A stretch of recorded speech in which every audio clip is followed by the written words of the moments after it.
You're listening to Cards to the Moon, a podcast about trading cards from both a collector and investor perspective. We hope you'll stick around for the ride as we take a deep dive into the state of the hobby, share some hot takes, hopefully some useful advice, and fun stories along the way. Hey guys, welcome back to Cards to the Moon. This is episode 207, and my name is Clark from 5cardguys.com and 5cardguys on Instagram. Co-hosting with me as usual is Hyung of Integrity Sports Cards. John's away for this episode, but he should be back with us next week. But we do have a special guest interview on this episode that we'll play in just a bit. But we got another special guest interview we'll be playing in a minute. His name is Karlos Diego, and if you've gone to some of the bigger shows here in Canada and the US, you might have already met him at his booth. He runs Sluggers55, and I didn't ask him this question during the interview, but only as we were chatting afterwards. And that question was, why the number 55? And the simple answer was that when he was trying to set up his Hotmail account back in the day, just his name at Hotmail was already taken, so it suggested adding the number 55, which he just ended up keeping.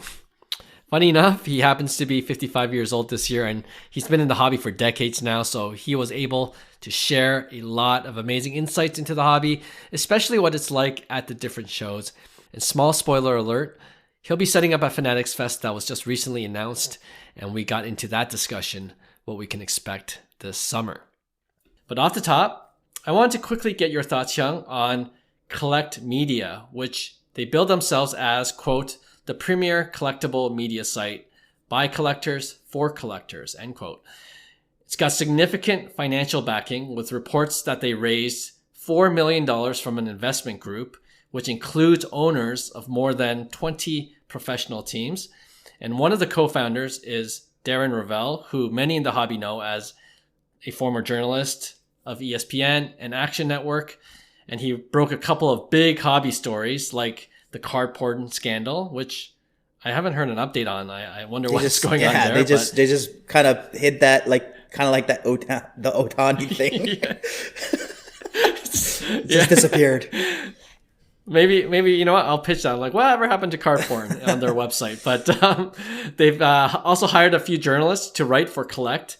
And Collect is spelled CLLCT, so don't spell collect with the vowels. You won't find it, but it's CLLCT. Anyway, your initial thoughts, Hyung, on this new media brand covering the collectible space? For me, Ravel is a big name, so obviously it's a big thing for the card industry, in my opinion. I feel like we're in a time machine. Like all these things that I think will add value to the future version of our marketplace is happening before our eyes. And we're seeing that every week something's happening. And I don't think people, if you're not thinking in the macro lens of what actually happens when someone like that comes into the space with the backing that they have, with the journalism background, and the article I was reading, the main thing is he believes in the collectible space. And to me, that was the biggest thing. Having someone like Darren believing in the industry just is a sign that, the future of the card market, there is a future. And how it looks, it might not look like what we describe as the hobby today. And that's, I think, the biggest thing for people to kind of let go and see kind of where this takes, because at the end of the day, these big players are going to kind of pave the way that the industry is going. And to those that, I guess, have issues with this, the best advice I can give is start your own brand and make a difference. Right. But I think it's great overall. I think it's going to bring more attention. Like I said, it's bringing in big time people again. I think he brought some owners as well. He has access to some owners, and that's big. That's massive, and it's a pretty big investment that Darren made in this. I think it was $4 million, and it's just it's backed by, I think, the firepower you need to kind of make an impact in the hobby. I agree with you 100%. I've checked out the website. It looks clean. It's easy to navigate, which is great. You know, some of these initial startups, you know, they sometimes skimp on the website, but they started right from the get, and, you know, it looks awesome. You know, as a former journalist myself, you know, I know it's not going to be easy. Digital media and, you know, just that transition hasn't been easy. We've seen a lot of newspapers shut down despite them trying to pivot to online publications. So, you know, the resources aren't there for community newspapers, even for national newspapers. So you just mentioned, and I just mentioned off the top, that they have a good seed investment, but they're going to probably need more over time. You know, I don't know. They're going to have to have a probably, if they don't already, I'm sure they have something in mind, but a plan to continually sustain it financially. For sure. Because it's still a challenge, right? Digital media, you know, how do you generate revenue? You got to do so many different things. You got to try new things to come up with ways to be able to provide the financial backing that you need to run something like this. I think the biggest thing is journalists, I think they have the perfect transition to media. Like, they are in media. It's just a different output of media, and being able to adapt to that, right? And I think a lot of old school heads kind of don't like that way of thinking because it's not the way they did it before. But a lot of these media companies that shut down is because they can't adapt to it. And I think the ones that do, they're going to find enormous success. And I'll give you as a perfect example. You know, at the end of the day, you're able to take your journalist background, and then now you've transitioned it from a website during kind of like that COVID era. And then now you're pushing more on that content. It's the evolution of kind of like you're using your skill set, and it's just a different form of media. And I think the best thing for like old brands, newspapers, is like they have to almost rebrand themselves as that, right? And that's where, and I remember in the article, Darren mentioning that, you know, it's up to him. It's a big move for him. And I think if he overcomes that of just going in on this, it will be successful. And that's what I believe, you know, any successful journalist can do, is they can make the transition really easy to digital media like yourself, and be able to monetize as the time goes by. I think a lot of people, when they start businesses, they're so stuck in the way that they're going to monetize from the get-go, but they're not taking into factor how society looks after a year, how technology looks after a year, that could totally change kind of the trajectory of the way they're monetizing. So to me, I'm not necessarily worried about the monetization for these guys. I think they'll figure it out just based on what they build. And when they build it, new opportunities will emerge, new partnerships will emerge, and they won't really need to. I think the fear comes from their current situation of the way they see the industry right now. And I think that's, in general, if any entrepreneurs are out there, one thing I learned was never limit yourself right now. The way you're monetizing right now is not necessarily the way you're going to monetize in the future. Yes. And then the attention is the new currency. So if you focus on attention, you'll figure out how to monetize.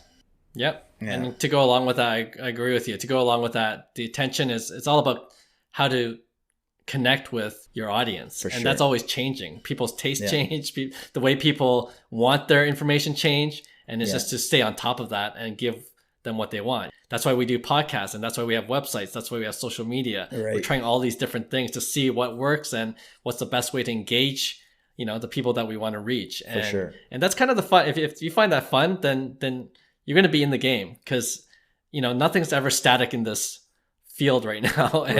And change is part of the game. So yeah, I think at the end of the day, the final word I have to say about this is, despite the challenges, the hobby needs more of Collect Media. Not them personally, but needs other people to maybe be a future competitor, Collect Media, like provide more news. Like, we need to build this industry that, we want more media brands to get involved and to provide different opinions, different styles. Is this a new push for healthy. 5 Card Guys?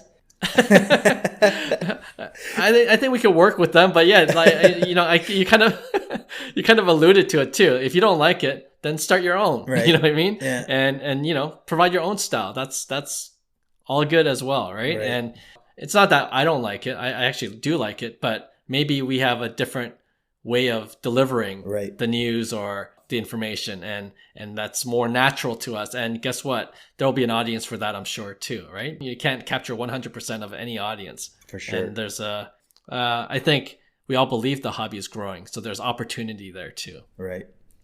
So, yeah, congrats to Darren Ravel and all those involved in launching Collect Media. We're glad to see it, and we hope that there's more like it. We'll do our part to grow our thing here at 5 Card Guys, Cards to the Moon.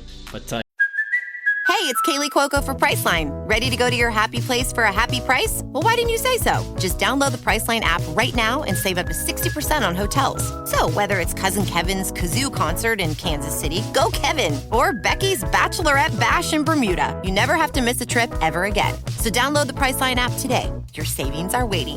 Go to your happy place for a happy price. Go to your happy price, Priceline. yeah, I think it's great news for the industry overall. All right, with that, let's play our interview now with Karlos Diego. All right, we've got another special guest on the pod today. If you're a Canadian collector like we are, you definitely know who he is, because every year at the Sports Card Expo, the biggest sports card show in Canada, everyone stops by his booth because it's filled with some big time cards. I've seen high grade 86 Fleer Jordans, Kobe on-card autos, LeBron James rookie cards, and other GOAT players like Messi, Ronaldo. The list goes on and on.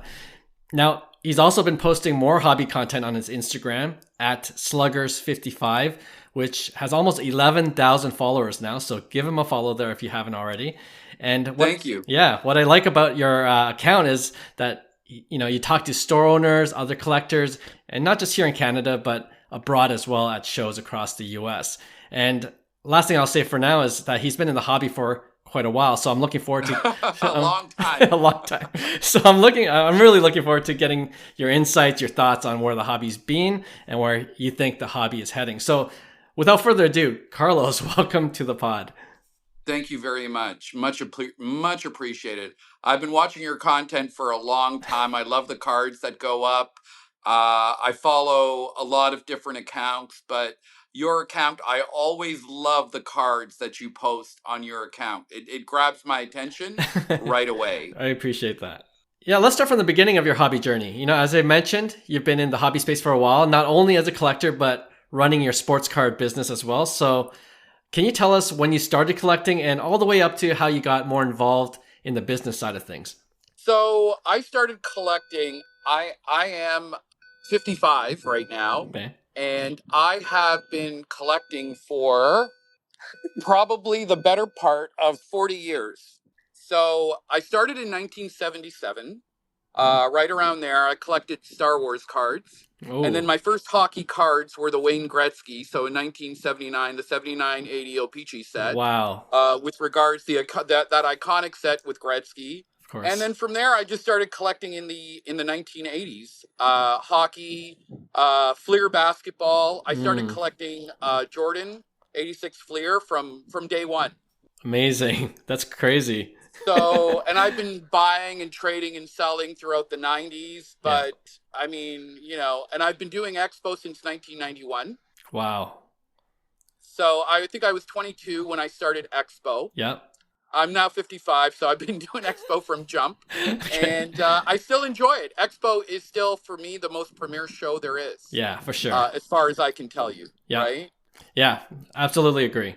And that's crazy. I had no idea how long you've been doing it, and long time. it's I always kind of answer some of my other questions already. That I was wondering how you obtain your high end cards, but you've actually started from the very beginning in terms of you pulled them from packs and things like that.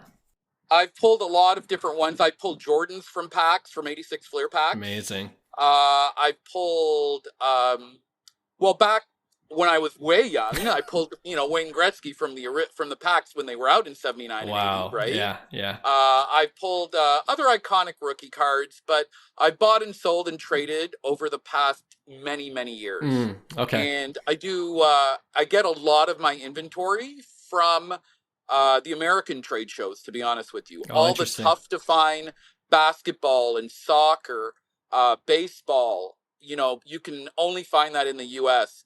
Hockey you can find here all day long. You can find anything course. hockey, vintage, modern, Yeah. but hockey generally doesn't sell that well at the US shows. Oh, okay. If you're lucky to come across a full showcase of it at any of those big shows. Interesting. But Expo, 80% of the people still have hockey. Okay. Right? Yeah. Yeah. I can attest to that for sure. Having been to the Expo for the last few years. When did you really start to, I know you said you've been buying, selling, trading early on, but did you have a store or did you kind of just do it by going to the Expo shows, setting up booths and such? So I had a store I took it over in 1990-91. That it was called Sluggers. Okay. I had it for 17 years and I shut it down in 2007.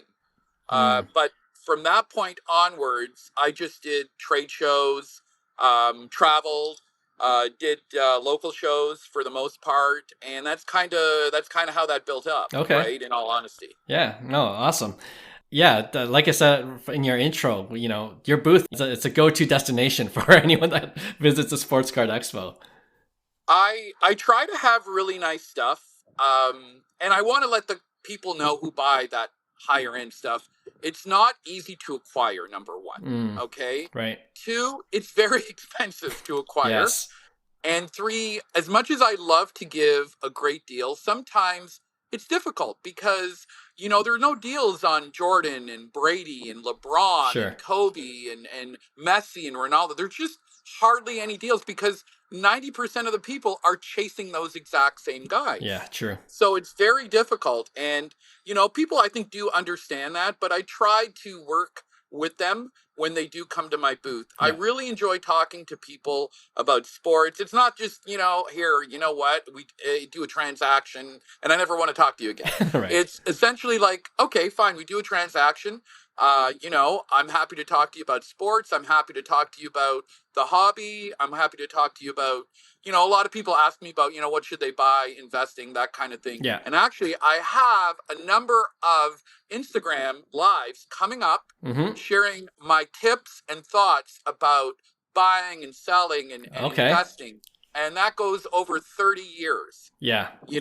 That's cool. So I'm going to teach everybody that. I'm going to give them all my tips for free. Okay. No paying. And what do you have to do to get this card, or what do you have to do to get that? What's your budget, expense? Yeah. It's all about bankroll and it's all about money management, realistically. Yeah, sure. That's all it is. And you got to get lucky too. You really got to get lucky. So I'm going to be teaching that. I've got other Instagram lives coming up with relics tomorrow. I have Slab Sharks on Monday. Okay. That's going to be a really good one because we're going to be talking about their new app and a number of things. Also, my biggest one coming is Arena Club on Tuesday. Okay, wow. So we're going to get some giveaways. We're going to have some real fun with Arena Club. And then going on, I've got more Instagram lives too with Burbank Sport Cards, Burbank Card Show. And I'm working something right now with Fanatics. Okay. For that, which we're going to talk about. Yes. I can. Yep, for sure. Before we get to there, that's amazing. I'm going to tune into those IG lives because I know you have a lot of great insight and experience for sure. So I'm looking forward to that. You've been in the hobby for a while, so I wanted to ask you specifically, how have you seen things change over the years in the hobby? And is there anything that stayed constant just in your experience? So that's a really good question. So much has changed. Right. One, when I first started doing it and had my store, internet was just a thing. Right. There was no social media. Uh-huh. There was no, basically no Instagram, no Facebook. Yeah. Breaks, going live. There was none of that. Right. I mean, you had to advertise in the newspaper. I remember that. You had to pay the Toronto Star, $50 and you could get a line, or you could go to Beckett. I don't remember if you remember the Beckett magazine. Of course. But that's essentially where we got our comps from. Yeah. There was no there was no going in real time and finding comps. No eBay existed. Mm-hmm, so that's right. There were no comparables whatsoever. And it was a completely different world. Imagine a world with no social media and no internet. Imagine that world for a second. Yeah. And also the time value of money. Okay. What it cost to buy a box back in 1990. I don't think there was a box over $40. Right. I don't think there was. Right. Maybe $50 might have been it. Yeah. But the higher end boxes didn't even come in until like the mid 2000s when they introduced Cup. Like those kind, or Exquisite Basketball. Most of the other products were very cheap. Yeah. I don't remember selling a box over $100 for years in the 90s. Wow. Yeah. Maybe SP Game Use might have been $150, maybe. Yeah. Right. So for hockey, but generally the cost of products has gone up tremendously. Yes. Like buying a box today. Look, Black Diamond just came out yesterday, I believe. Yep. Black Diamond hockey. Yep. That's $500 for a pack. For one pack. One pack. That's crazy. That's the kind of thing I'm talking about. Yeah. But we never had those things back then, right? Yeah. Even though Upper Deck basically monopolized all the licenses back then. Right. Right? But we didn't have that back then. But it's changed a lot. I love the changes. I love the people who are in it. I see 13-year-old, 12-year-old kids, wheeling and dealing. Amazing, yeah. With their comps, their phones, everything. These kids are like sharp. Yes. Agreed. They're amazing. Yeah. Right? No, I completely agree with you. I'm 46, so I've lived pre-internet era as well, and this is just nostalgia coming back. I'm like, I remember those days. But now, with technology, and you just mentioned the younger kids, just it's natural to them to just use technology at their disposal, and it's amazing to see how quickly they learn. And kind of a second part to that question that's related. You mentioned the value of cards has definitely skyrocketed, especially with some of the higher end cards. Did you expect, like when you're collecting 86 Clear Jordans, did you expect some of those cards to be the value that they are now? No, never. Like a PSA 10 Jordan? Oh my gosh. Like they're like $250,000, but I think at its highest point, those cards were over $500,000. Yeah. I think 700,000 was like the top auction. I'm not sure which auction house did that, but it was about 700,000. But if you had told me, no chance, like none. Yeah. I would never guess a Jordan PSA 10 would ever reach those heights. Yeah. Ever. Crazy. Right? But COVID did a lot too. I'm not gonna sit here and I'm gonna sit here and stand and be honest. COVID to some degree inflated a lot of pricing. Right. And now a lot of the pricing has come back down to probably the level pre-COVID. A lot of it has, but COVID, that's what it did. It inflated a lot. And, what can I say? I was buying and selling throughout COVID as well. Yeah. It was very difficult, especially traveling. Right. And, I did the national the first national during COVID, which was in 2021. Okay. That was very difficult because of all the testing you had to do to go back and forth from Canada to the USA. So that was difficult, but that was the pricing. Like I didn't control it. Yeah. I can't say the hobby as a whole controlled it, but it was just a phenomenon. I've never seen anything like it in all the years I've done cards. I'm sure. I've just never seen anything like it. But whether it was good or bad for the hobby, I guess time will tell. But it happened, and we now we're dealing with it. Yeah. Right? Yeah, for sure. It was a crazy time. It was supercharged everything, just like you said, and it's ushered in a lot of things too, right? Like a lot of more interest from corporations and new collectors. So some good definitely came out of it, even still. And one of the catalysts for change in the hobby has been, I think, Fanatics coming in and shaking things up. They bought Topps. They acquired PWCC. They launched Fanatics events. And of course, we just heard about Fanatics Fest that's taking place this August. And it's just a few weeks after the National. So I'm curious, as a dealer with experience setting up at shows in Canada and in the US, I'm curious to hear your thoughts on a big event like Fanatics Fest and whether you think that'll shake things up even more in the hobby. Buckle up. Okay. Fanatics is a juggernaut, Mm-hmm. an absolute juggernaut. That show, I mean, I've done most of the big shows in the U.S., Right. but I'm not more. I'm more excited for this show than any other show. Okay. First of all, the line of athletes they have is second to none. Like, it doesn't matter what show you go to, Yeah. even the national or the other shows, nobody can compete with Fanatics stable. Right. No one. A-list. Okay? Yeah. You're talking about Tom Brady in there, Kevin Durant. Yeah. You know, they have Otani. They have Victor Wembanyama. They have Austin Matthews. Yeah. You know, they have a lot of different players that are going to be there signing, making appearances.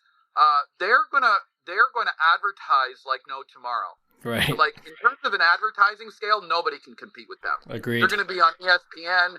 I mean, I know a lot of the different things. I was aware of the Fanatics show months ago, actually. Okay. And I will be there as a vendor. Oh, amazing. And I'm really looking forward to it. I mean, I can say I was at the first expo, the first Burbank show. This one here has me excited more than any other show. Yeah. And that's not to put any of the other shows down Right, at all. sure. Because every big show has their merits. Mm-hmm. But Fanatics, I think, will be the force. Yeah. The absolute force in the hobby. I'm not even kidding. Yeah. With all the licenses they've got coming up in 2025, they're going to be an absolute force to deal with. You know, they're going to make the shows the very best. Michael Rubin, you know, wants his brand on there. Yeah. And his brand is just like essentially the best. He wants to be the best, and I don't blame him. Mm-hmm. You know, is it going to be, you know, bigger than some of the other shows? Yeah, it will be. Yeah. It will be. It absolutely will be. I'll be the first one to tell you that right now. Yeah. Right? You know, what are your other questions with regards to any of the other shows? I can tell you about almost all of them. Yeah. Well, I mean, I guess the main question really a lot of people are asking are, you know, they're going to want to compare the National to Fanatics Fest. What do you think are going to be some of the big differences between the two other than, you know, the A-list athletes that you just mentioned? Is there anything else that kind of sticks to your mind? Yeah, I believe the venues that they pick will be better than the National. Like, let's talk about the National. Yeah. I've done the National since 2017. This is the first year I'm missing the National, but I'll be back in 25 and 26 for the Chicago one. Okay. However, with the National, it's location. Okay? Yes. The Chicago location is awesome for the National. Don't get me wrong. Mm-hmm. They do it great at the Donald A. Stevens Center. The hotels are across the street. They've got wonderful food. The venue is outstanding. Okay. Right near the airport, everything. Yeah. I can't say the same for the other two locations. Okay. So this one here, if we're comparing the Fanatics one, Mm-hmm. the Splash is in New York City. Yes. If you're going to have a Splash, there's 3 locations you want to have it in the United States. New York, Yep. California, Yep. Florida. Yeah. Okay. Those are the 3. You pick those 3, that's a recipe for success. So I can tell you that right now. That's where they've picked a nice location. It's New York City. Mhm. Derek Jeter's a part of this too, Right. from what I understand. Yeah. So they've got, they've got all the ingredients to make an amazing show. Yeah. You know, looking I forward did to the it. Mint Collective as well. That was a great show too. In Vegas. But yeah, in Vegas. So, but Fanatics, I really believe those are the main comparisons. You know, it's like real estate. It's location, location, location, right? Yeah. Right. But, you know, with regards to New York City, everybody wants to go to New York. Yep. Everybody wants to go to California. Everybody wants to go to Las Vegas. Everybody wants to go to Florida. Yeah. Okay? Yeah. And you know what? They made a very good choice of New York City. They want to start off with a bang. Fanatics is doing a great job.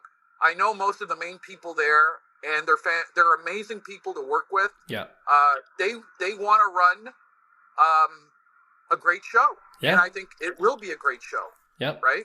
You know what? In our last podcast or the one before that, we mentioned that we were excited to go to the National. I haven't been to the National myself, so I was kind of excited at the beginning of the year to go to this first one. But then when I heard about Fanatics Fest, my friends and I, we just automatically pivoted. We're heading to Fanatics Fest first, just because what you said, New York City, love to see. I'm actually going to be there next month on a family vacation, so I'm looking forward to going back twice in 1 year to New York City just to enjoy the city and the show. So yeah, I'm definitely looking forward to it. New York City's a lot of fun, a lot to do. Where they're at, but I don't think they could have chosen a better location other than California. I'm partial to California because my sister lives there. Okay. Right? So, and that's one of the reasons I enjoy doing Burbank. Yes. Right. Yeah. And with regards to that show, if we're going to talk, I've just moved to Burbank. Yep. They're by far the best show on the West Coast. I'll stand behind that. They're by far the best show. Yeah. The card store is amazing. I know Rob Perez. I know Ryan. Yep. I know I'm very close with the family, and they run a very tight ship at their store. It's clockwork, and their show, I was at the very first one. It blew me away. I couldn't believe the amount of people that showed up, and they've just escalated it. Last year, so I was at the one in February, which was in Ontario, California. And then I'm going to the one in Anaheim. Okay. I think it's the weekend of the 25th. It's the week before. It's the week after the Fanatics show. So Fanatics is the 16th to the 18th. That's so it's the week after that, right? Yeah. Since we're talking about the Burbank Card Show, like obviously see it all the time on social media. They have a huge presence in the hobby as well. And what Rob's done is amazing, bringing attention to the hobby. What is that show like? Is it like any other show, or like what makes that show stand out? That show, the state of California, I believe, has 30 or 40 million people, if I'm not mistaken. Okay. Somewhere in there. Yep. Right? But the people that show up there, it's a great diversity. They love a lot of different things. Great buyers. I just love California in general. It's a lot more fun to wake up in sunshine and the weather, than it is in the weather behind me here, cloudy and cold, right? So it gives you like a different feeling, California. There's a lot bigger buyers there too, so you're gonna get people that can buy those $5,000 and $10,000 cards, right? There's just the range of people who can buy those bigger cards are there, and it's for everyone. So Burbank, when I say Burbank Card Show, it doesn't just appeal to the extreme high-end collector. Yep. They've got people with mid-range boxes, dollar boxes, everything. Oh wow! It's a wide range that show up there. Yeah. But the volume of people that show up there is unbelievable. Oh, that's great. Yeah. And they're there to buy. They're there to spend. They're there to have a good time. I've never met anybody that was bad, rude, belligerent, anything like that, right? They're all very nice and kind, and I love the diversity. I love, they love basketball, and the people that come in there, they're from all different walks of life. Yeah. It's basically a melting pot, just like Toronto is, for that matter. Cool. And that's what makes you feel comfortable when you go in there. And, Rob, as basically the front man, I call him the Godfather and the Card Father. Okay. But Rob really knows how to put on a show. He hires the right staff. Mm-hmm. They put on great social media. They are, honestly, I can't think of a show that really knows how to advertise. They know they do it right. Yeah. And it appeals to everyone. And Fanatics is going that same route where they'll be advertising on a large national scale. Mm-hmm. So, wait. We just saw the release a week ago, right? Yeah. About a week ago, right? Everyone's talking about it. Yeah, everyone's talking about it. Every single person I know is probably going to be there. Yeah. I believe the majority of that show is by invite only as well. Oh, interesting. Okay. Yeah. Yeah. I'm not totally sure. Yeah. But there will be, some of the biggest shop owners, show dealers. Mm-hmm. There will be at that show all the auction houses, the grading companies, right? Everybody that makes it great put together. Amazing. And it's sort of what like Burbank has done, for the past 2.5 years. Yeah. And it's essentially what Expo has done. Steve Menzie and Mikey Singer, they're amazing. Yeah. What they've done since they've taken over that show is genius. they have excelled it from where it was in the 1990s Right. to modern day with the advertising, social media, consistently advertising their dealers. It's really good. I really enjoy that show. I like the fact that they work with you, they appreciate you, and they know that you do advertising for them. And that's what I try to do for all the shows that I attend. Yeah. Even if I don't attend them, I still advertise for them, right? Yeah. For the people who are going this year to the National, I mean, the National is the Super Bowl of the industry. Right. So, it just is. Yeah.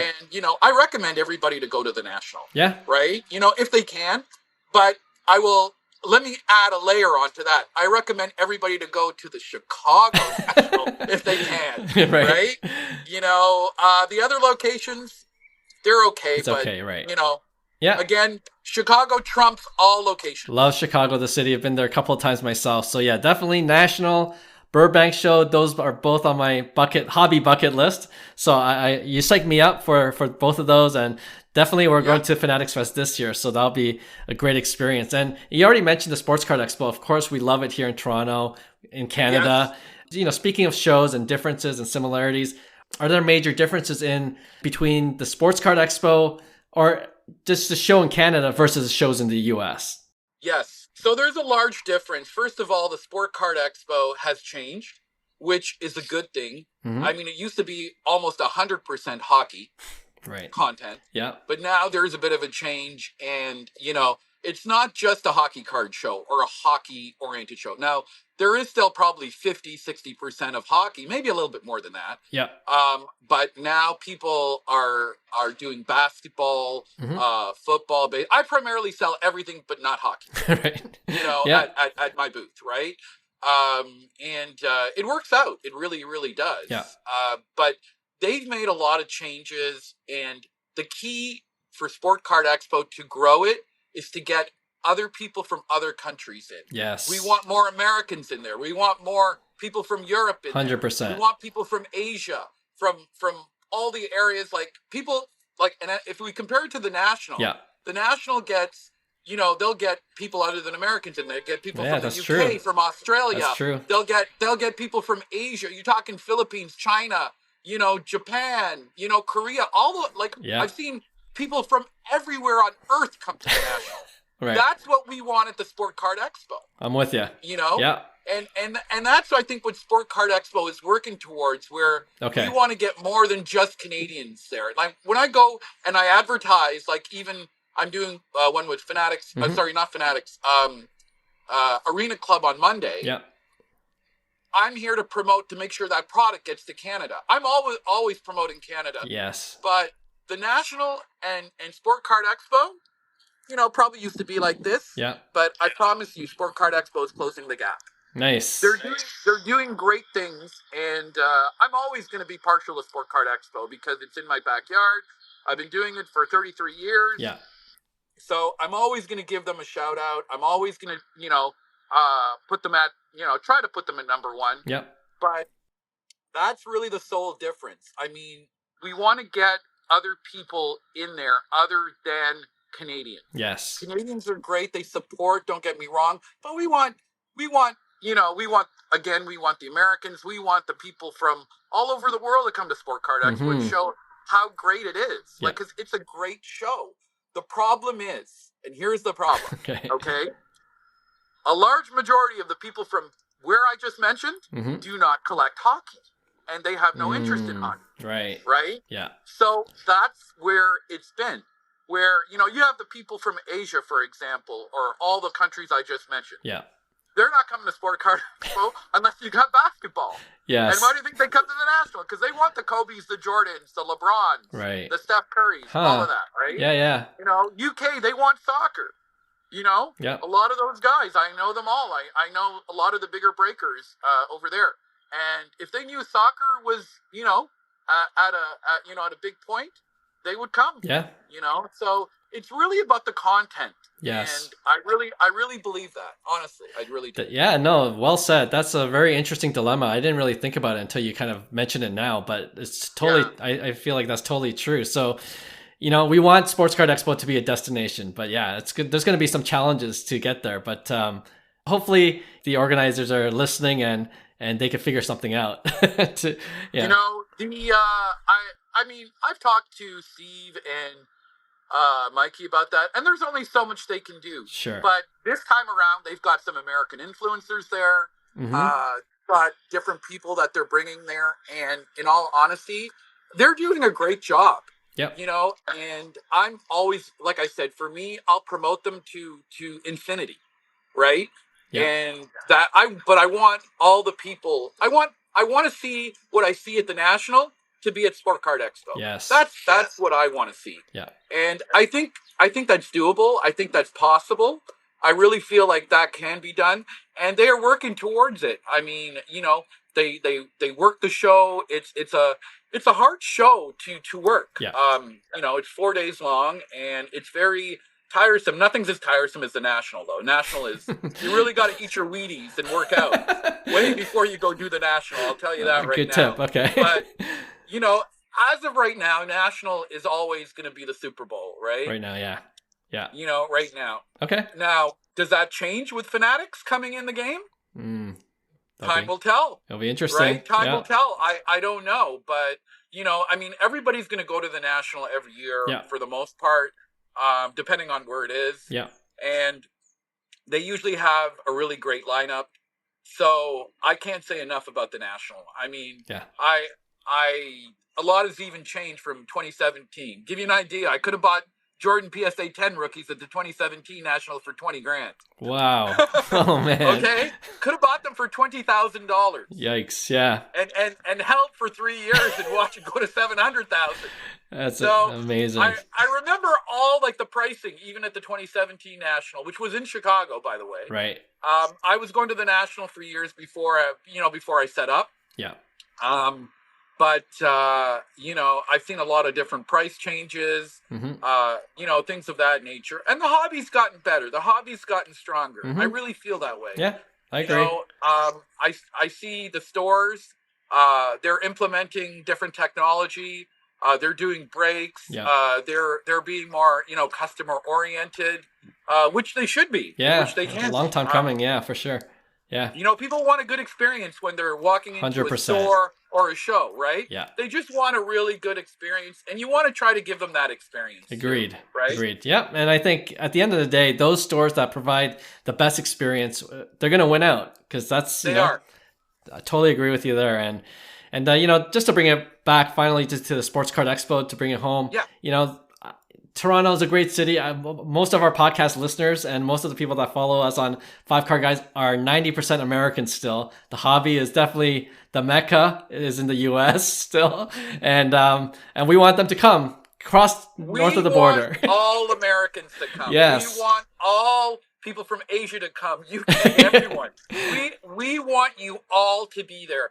And you know what? Toronto's a great city. Why would you want to come here anyways?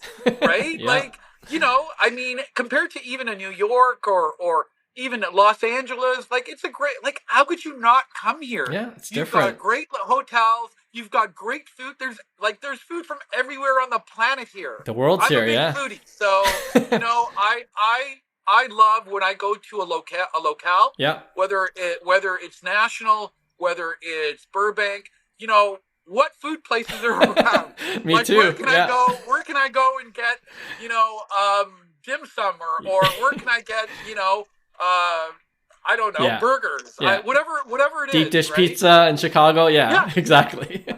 You know, right around Expo, you can go to many different food places. There's many different things you can visit in Toronto. Like, you know, if you're coming for a trip, you don't have to go to Expo for all 4 days. You can go to Expo for 1 or 2 days and go to the Royal Ontario Museum or go, you know, to the CN Tower. I don't know, right? Yeah. But, Catch a Jays game. Or go see a Raptor game or a Toronto Maple Leaf game. Yeah. Well, sorry, not a Raptor game. They're not going to be in the playoffs. But, you know, November. you could probably go see a Toronto Maple Leaf game, Yeah. right? Exactly. So, but that's the thing. I mean, I think Toronto is, even though the venue is in Mississauga. Technically, right. Technically, it's in Mississauga, by the but airport. we say Toronto, and, you know, all the people will have a great time. Yes. I really feel that way. I can endorse that. I'm looking for. So, what day are you going to be there? All 4 days at the expo? I'm going to try to make it at least a couple of days. Yeah. I have family schedules to take care of, but I'll definitely be there for a couple of days for sure. Well, let's do it. Let's do a video collaboration. Sure. I'd be happy. Guys, my booth is 522, 523 at the expo. You know, we're doing giveaways.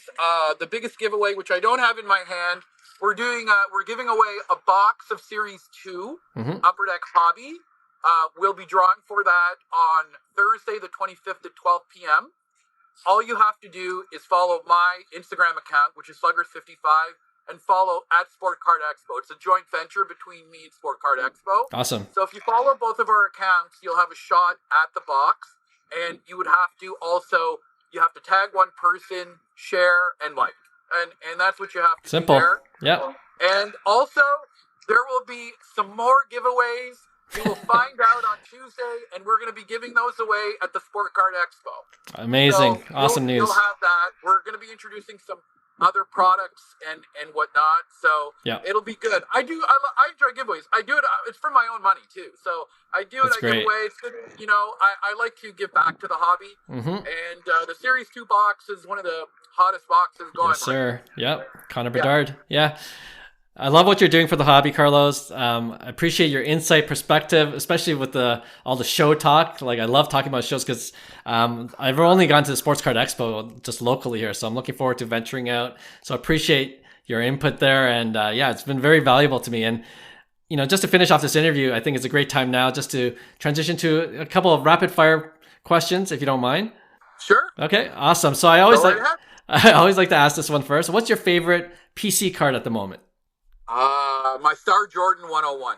Awesome. Yeah, that's an amazing card. That's my favorite. Like, I don't even have to think twice about that one. That was quick. Yeah. Anything Jordan is going to be in my tops, pretty much. For MJ, I'm one of his biggest fans, and I've been a collector of him for decades. So, but the Star 101 is something I acquired last Expo, actually. And it's my favorite card. Amazing.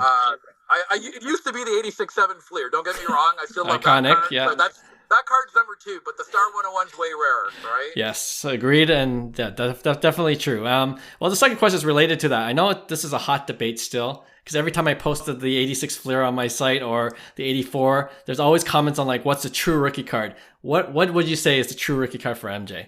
So the real answer to that question is going to be the 84 Star. Okay, because I feel like if the card was issued in the rookie year, which Jordan's rookie year is 84-5. Yeah, makes sense. That's actually the rookie. Okay, as long as the card was licensed, which it was. Okay, then that's really the true rookie. Now the 86-7 Fleer, came out 2 years later. 2 years? Yeah, 2 years later. But most people like that set because it's so iconic. Agreed. Right? But it's almost, we're going to have this debate about the 84 Star and the 86-7 Fleer, just like the Mantle debate. Right. Which we've got 51 Bowman, which is his true rookie. Yes. Versus the 52 52 Topps, right. Which is the more sought after card. Right. And his first Topps card, which goes for far more money. Yes. Than the 51 Bowman. True. Right? Yep. So that's probably what we're going to be looking at, realistically. Yes, we'll have this debate till the end of time, that's for sure. You have a lot of Grail cards in your booth, like Grail cards for other people as well, but I'm curious, what's the most valuable sports card you ever held personally in your hands? I'm going to say it was, at the time, a LeBron Ultimate. Oh, okay. Wow. At the time, and I think it went, at the time it was like 150K at the time. It's not that anymore, but right. At the height, it was like 150K. Yeah, amazing card. Amazing card. Yeah, so that was probably the most expensive card I've held, or I've owned, rather. Yep, okay. And, but I've owned other Grail cards. Yep. Depending on condition. That LeBron was a 9.5 True Gem. Oh, wow. With a 10 auto. And it was really in demand. It had been at its height, and it got sold there. But I've had other cards like, Trout Bowman Chromes. you know, just name it. Yeah. I mean, you know, with the exception of maybe a 52 mantle, which I haven't really had one in a very long time. Okay. I pretty much had most of the Grail cards from all the sports, and that goes back to all the hockey too. Yeah. You know, we're talking, you know, Gordie Howe, Bobby Orr, Wayne Gretzky, you know, Maurice Richard. So you can talk about all of those. The vintage, and even all the modern stuff too. And that's another thing which I'll be talking about in future podcasts or Instagram lives. People always want to know, like, what should I be collecting? You know, yes. and I'm gonna give them some hard truths on what they should be collecting.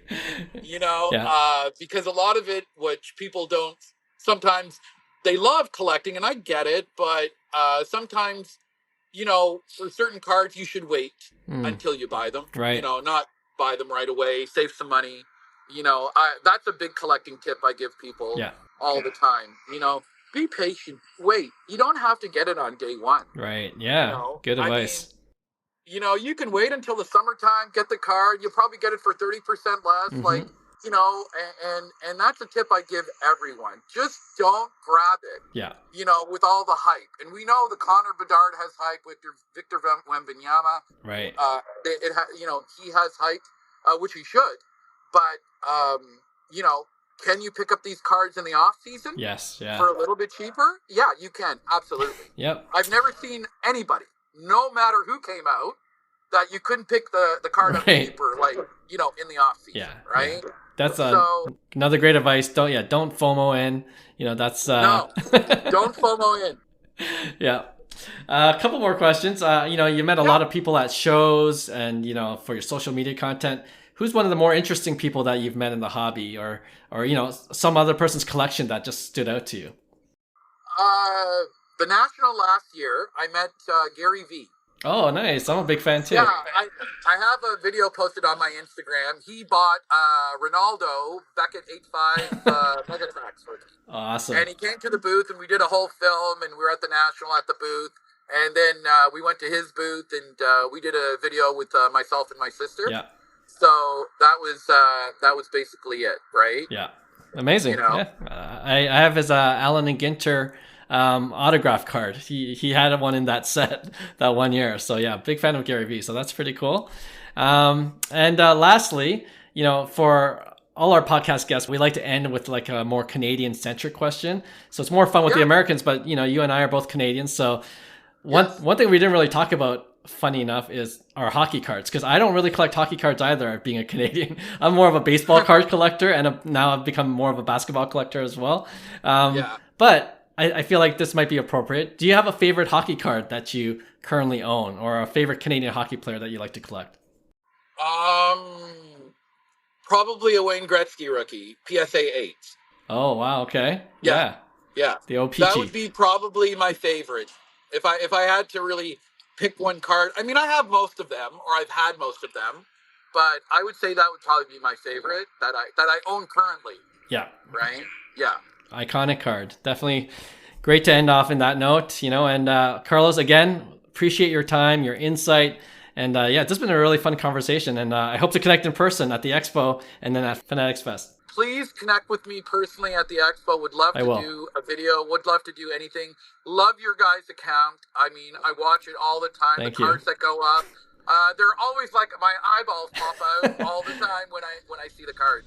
Appreciate that. I really appreciate it. And anytime you want to talk or you know chop it up, we'll I'm happy to be on. Thank you so much. All right, just want to thank Karlos again for the interview and talking about all the shows as you just heard, and we'll definitely be connecting with him at those shows in the near future. All right, let's finish off this episode with our regular weekly segment we call Pick One. All right, Hyung, do you have one to start off? I do. I'm gonna talk obviously baseball, and you know, two young prospects that you know are having stellar seasons that had the biggest hype during the COVID era, and you know both prices tanked, but now they're starting to pick up again. And I want to know what you would pick between these two, and I talk a lot about them, Anthony Volpe and Bobby Witt Jr., right? Anthony Volpe's Bowman First Chrome last sold for $760. And just to give you context, Volpe is hitting 349 with 2 bombs, Crazy. 14 runs scored. So he's having a season, a 946 OPS, and I'm pairing that with Bobby Witt Jr., who's hitting 314 with 4 bombs and 17 runs with a 1026 OPS, though. So these two are having breakout seasons, and you've seen pricing go up a bit with both. But right now, Volpe's Bowman First Chrome last sold for $760, his PSA 10, his Bowman First Chrome auto. And I'm just going to pair that up with Bobby Witt Jr.'s base auto. That sold for $1,200 US. So now Volpe 760 for the first Bowman and Bobby Witt Jr.'s $1,200. Which way are you going and why? Would price make a difference here in terms of the investment? Or is there a player that you see is better than, the other, or you see someone having a better season? Which one are you picking between the two? It's funny because I have the website 5cardguys.com, and whenever like a rookie or any player really goes off, I start to see the article I wrote, like, top 3 player X cards start to rise in terms of the search, right? And I'm like, wow, a lot more people are looking for Anthony Volpe rookie cards now. And then, I realized, like, wow, he's having a season. He's like, having to a start season, off. yeah. And yeah, so it's that's how I knew that Volpe was doing really well, because I'm seeing the action on 5cardguys.com. But to tell you the truth, I wasn't a huge believer. I mean, he's a good player, but I don't know if he was able to take that next step to be, where he is now. And who knows if he can sustain it, but he's doing well right now. So good for him.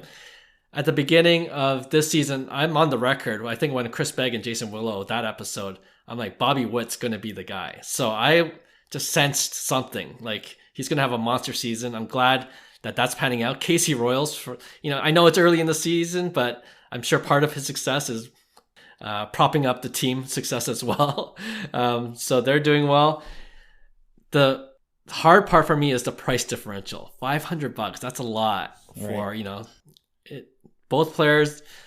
I want to say Bobby Witt Jr. I believe in him way more than Volpe, but it might be that difference in price right now might be large enough that I'll just gamble with Volpe. Right. And makes sense. The fact that he plays for the Yankees, that's a plus half point there. And if he continues to do well, I could see it growing a little faster than Bobby Witt Jr.'s cards this season at least. So if I'm looking for short term, I'm actually going to go with Volpe, believe it or not. I'm kind of on the same line of thinking. You got to remember, Bobby Witt 30-30 last season. That's what we forget. Yep. He had 49 bags and 30 home runs, which is crazy. But then he gets no love in KC, right? Like, this is kind of the issue. And then with his prices being higher than Volpe's because of last year's, I think there's some not deceiving in his pricing, but there's a lot of stuff baked in already that Volpe doesn't necessarily have. So, and then you mentioning the Yankees, him playing on the Yankees. If I know the Yankees are very high on Volpe too. I think he's going to be a Yankee for a long time. I think he's a very good defensive player. He could potentially 30-32. He had 21 home runs, had a bad season last year. Or people consider it a bad season because he had 209. But at the end of the day, I think the talent is there with Volpe. I remember, like I said, I bring this up all the time when we were in Panama in 2018. It's like they had CJ Abrams, Volpe, and Bobby Witt Jr. playing third, second, and short. And it was something. I'm telling you, they all can really, really play. And CJ Abrams having an amazing season too. So I should have added him to the mix. But I'm going to go Anthony Volpe as well, just based on price point. New York Yankee. He still hasn't, he has a lot to prove. So he hasn't proven that yet. And I think when he does, it's gonna, his prices are gonna start to pick back up to where they used to be. But I brought this up purposely because, these are the questions that we as investors or collectors always, look look for. It's like, is he a buy? Is he not a buy? And I think, stuff like Bobby Witt Jr., even though he's having a good season, how much more can that 1,200 grow? And what does he have to do versus how much can the $760 grow with Volpe doing what he does? So purposely did it that way so that it gives context in terms of how you purchase, how I purchase, how we all purchase, or, maybe we're totally wrong, but the whole point is, everybody, looks at it differently, but it's just giving a perspective of how we see both situations. Yeah, excellent points. And I'll just add one more thing while you're talking. I was thinking about, he's got the narrative going for him too, right? What I mean by that is if he continues this trajectory, he's playing for the Yankees, he's playing at a premium position. Yeah. He's taken over another guy that retired a while ago at that position. Right. Squint your eyes a little bit. He's a good-looking kid. A little comparable. They want the next Jeter. Exactly, right? It's like, if he does well, that narrative is going to come out. Yeah, for sure. It's like, the successor, that kind of story. So, narratives help in terms of even in the hobby. When Aaron Judge was going after the home run record, that really boosted his prices, not just because of the home run title, but he was chasing history and that kind of stuff, right? So anyway, I feel better about my Volpe decision after saying that. So, all right, my pick one is I'm sticking with baseball too. We're both huge on baseball, but these guys have been killing it too, right? So you pick two younger guys that are hot starts. I'm picking two older guys, hot starts. One is Mookie Betts, the other is Mike Trout. Knock on wood, both healthy. Mookie had a 5-for-5 night yesterday. Incredible, That's crazy. So two of their cards sold recently for big money. I want to know which one you're going to choose. First, Mookie Betts, his 2014 Bowman Chrome, non-auto, but it is a red refractor. Okay, number to 5, but it's PSA 9. So 2014 Bowman Chrome red refractor, number to 5, PSA 9, sold for $18,000. Wow. And on that same day, April 14th, Mike Trout's Bowman Chrome refractor, numbered to 500, the 2009 Bowman Chrome, the iconic one, autograph card, sold for $16,200, and it's a PSA 10. Wow, you're going auto versus non-auto here. Auto versus non-auto, numbered to 5 versus numbered to 500. Trout versus Betts. What was Trout's grade? PSA 10. Oh, it's a PSA 10, PSA 9. and it's a refractor auto. Yep. For what was the price? $16,200. $16,200 or Mookie Betts 2014 red out of 5 non-auto. Man, I like Mookie Betts as a player to invest in better than Trout personally, just because I think Trout's pricing was always so high, and we're in still the stages of it coming down and recorrecting and stuff like that. But Betts's price always was low, and they're starting to creep up. So I like Betts in general as a buy, but I don't think I like Betts's card better than Trout's refractor auto. So I'm going to go with Trout's refractor auto over Betts's non-auto, because I think non-autos just don't fetch as much. And don't get me wrong, that's a massive card still, because the red auto would be probably 100, 200K or whatever it might be. But the non-auto, 18K, it's a tough one at the end of the day, but I think the auto is what gets me.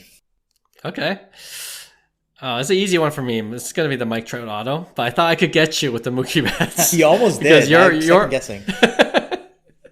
You're more of a fan of non-autos. I know you have some really rare, like you have a Bobby Witt red. You know what I mean? So I know you don't mind the non-autos, and you value the scarcity, like the numbered scarcity. I think because the whole market values autos so much that they overpay. So I'm like, damn, I don't want to overpay for the autos. I would rather get the value. Yeah. You just described me as a collector and investor. So yeah, I will overpay for an auto any day. All right, so it's a Mike Trout sweep. I'm glad we talked about 4 players doing really well in baseball. That's always good to see. It's great for the game and great for baseball card collectors too. All right, well, thanks again for all our listeners tuning in to our podcast, Cards to the Moon. We appreciate you guys, and we'll have a brand new episode for you next week. Talk to you then. Bye. Hey, thanks for listening to Cards to the Moon. We'd really appreciate you subscribing to our podcast wherever you listen to your podcasts. And you can also connect with each of us on Instagram at 5 Card Guys, or you can follow Hyung at Integrity Sports Cards, or John at Trade You at Recess. You can also check us out at 5cardguys.com. Thanks again, and hope to connect soon.